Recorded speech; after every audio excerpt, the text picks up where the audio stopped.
Welcome to our Lakshmi Niketan YouTube channel. మనం ఒక series అయితే స్టార్ట్ చేసుకున్నాం. సప్తమహర్షులు ఎవరు, బ్రహ్మ ఎందుకు సృష్టించారు అనే కాన్సెప్ట్ తోటి ఒక వీడియో అయితే చేశాను. అది ఛానల్లో అప్లోడ్ చేయడమైంది. దాన్ని ఒకసారి చూడండి అందరూ. నెక్స్ట్ ఇప్పుడు ఈ సప్తమహర్షుల్లో మొదటి వారైన కశ్యప ప్రజాపతి గురించి ఆసక్తికరమైన విషయాలను అయితే తెలుసుకుందాం. అసలు ఎవరి కశ్యప ప్రజాపతి? బ్రహ్మ మానసపుత్రుడైన మరీచి మహర్షి కుమారుడే కశ్యప ప్రజాపతి. అంటే బ్రహ్మదేవుడికి మనవడవుతారనమాట. అయితే ఈ కశ్యప ప్రజాపతికి దక్ష ప్రజాపతి యొక్క 13 మంది కుమార్తెలనిచ్చి వివాహం చేశారు. ఇప్పుడు సృష్టిలో ఉన్న ప్రతి జీవరాశికి తండ్రి కశ్యప ప్రజాపతి. ఈ 13 మంది భార్యల ద్వారా ఈ సృష్టిలో ఉండే ప్రతి జీవికి ఆయనే తండ్రి.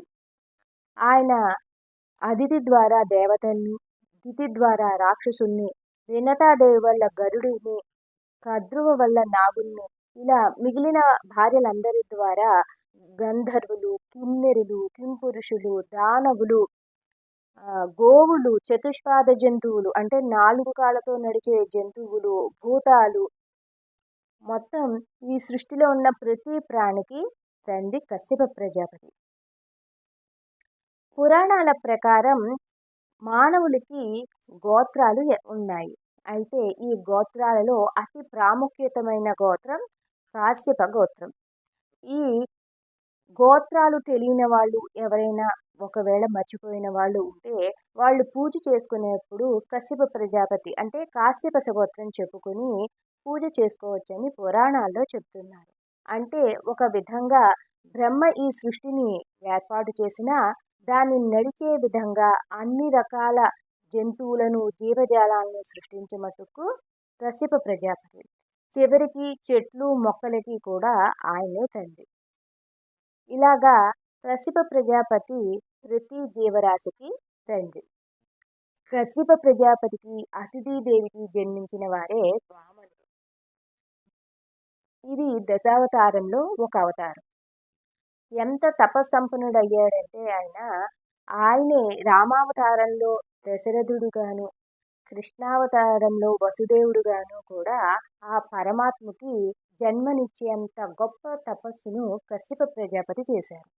మన దేశంలో ఉన్న కాశ్మీర్ నగరానికి ఆ పేరు ఎక్కడి నుంచి వచ్చింది?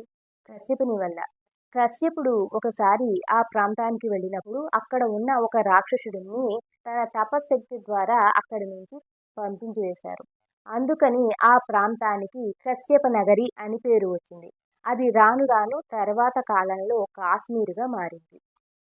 అంతేకాదు మహావిష్ణువు యొక్క మరో అవతారమైన పరశురామ అవతారంలో 21 సార్లు దుష్టులైన క్షత్రియులపై దండెత్తి వాళ్ల భూభాగాలని, రాజ్యాల్ని సొంతం చేసుకున్న పరశురాముడు ఆ భూమినంతటిని కశ్యపునికి ధారబోశారు.